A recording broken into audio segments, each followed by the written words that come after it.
Power, thousands of Arkansans are waking up in the dark for a third morning in a row. Now this after strong thunderstorms roared through central Arkansas early Saturday morning. Fox 16's Isabella Moeller is live in Ferndale. Isabella?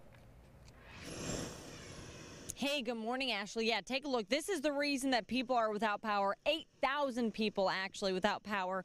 These power lines are down. We're in the West Pulaski County Ferndale area.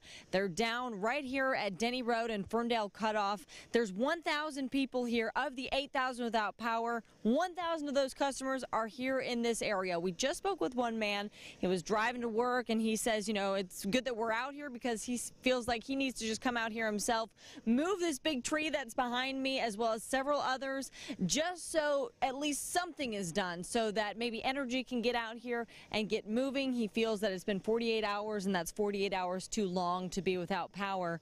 We actually have two trucks that just came up behind this road as well. They clearly didn't know that this road was blocked. They're trying to see if they can get around here, and that's just, I mean, this is just one of many roads as to why there's no power right now. These lines are down.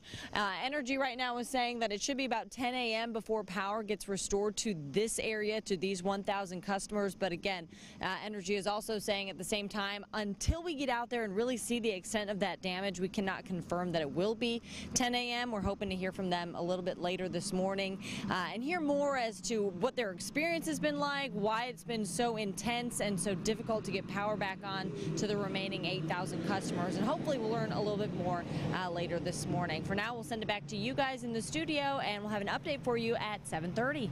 All right, we'll check back in with you later. Happening today, arguments will be heard on the lawsuit looking to stop construction on Interstate 630. Plaintiffs say RDOT failed to do an environmental study before taking on the project. The state argues such a study is not required. Meanwhile, work continues on the demolition of the Hughes Street overpass on Interstate 630 in Little Rock. According to the Arkansas Department of Transportation, the overpass will be closed up to 3 months. Multiple lane closures will remain in place as the contractor continues to set up the work zone. Average travel time through that impacted area is about 10 to 15 minutes, and the speed limit has been reduced to 50 miles per hour. The cause of a house fire in Little Rock is under investigation this morning. Firefighters were called to the home on Arapahoe Trail yesterday evening. They were able to get the fire under control very quickly. The people who lived there were not home when the fire started and no one was hurt.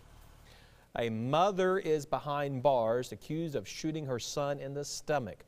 The shooting happened in Little Rock Saturday afternoon. Fox 16's Susan L. Corey learning more about the people involved. Powering up and pushing through the heat. Josh Ludford's yard is the loudest spot on his Leawood block. Don't really see much going on around here. So Ludford never expected flashing blue lights to show up around the corner on Leslie Circle. Got a crazy story, just something you can't really predict. The lights are gone, but on Saturday, officers surrounded this home after a call that a mom shot her son. When the officers got there, she was armed with the gun still. Little Rock police say 46-year-old Shay Stevens had a fight with her 18-year-old son who wanted to buy a gun. According to police, Stevens went to her bedroom. Her son followed and was standing in the doorway when she pulled the trigger. She just picked up the gun and shot him. It's serious, but right now we don't believe life-threatening. Stevens is known as a caregiver, helping dozens at Millennium Adult Daycare. But Sunday, her center off Rodney Parham sat dark. It's really sad. This neighbor didn't want to show her face, but says as a mom, it's hard to hear what happened a few doors down. Just wonder exactly what was going on to make a parent, you know, feel like that they had to do that to their child. As Ludford tries to move forward, he keeps circling back to the same thought. You know, stray bullets can go anywhere. Glad his family is safe, knowing this could have ended much worse. That was Susan L. Corey reporting. Investigators do not believe this had anything to do with self-defense. Stevens is in jail facing a domestic battery charge, which is a felony. In northeast Arkansas, a small town is in mourning after a young girl died from falling off the back of a truck. Investigators say it happened around 1 Saturday morning on Mason Road in Pocahontas. They've confirmed the driver of the truck was also a juvenile. It's unclear why the girl was riding in the bed of the truck. Officers are still investigating. Now, Dallas County family searching for the person responsible for firing several shots into their home Wednesday night. It happened on Humphrey in Fordyce. The family says they heard a car stop in front of their home, fire up to 6 times before speeding away. It wasn't until the next day when they noticed bullets pierced a pool out front and the window to their son's bedroom. My son could have been in there playing video game, and this would have been a whole different conversation tonight. Fordyce police didn't release much information, but say they are actively investigating this shooting. The family says they're offering a $500 reward for any information leading to an arrest and conviction. Breaking news overnight, Canadian police say 2 people are dead and 13 others are in the hospital after a mass shooting. A woman was killed and a 9-year-old girl was also among those injured. Toronto's police chief says it's too early in the investigation to speculate on a motive, but he is not referring to the incident as a random shooting. The alleged shooter died at the scene, but the police chief couldn't confirm whether he was hit by police gunfire. In Nevada, 1 person is dead following a shooting inside a church.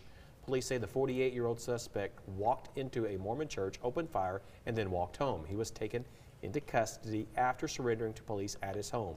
Police think he was only targeting 1 person.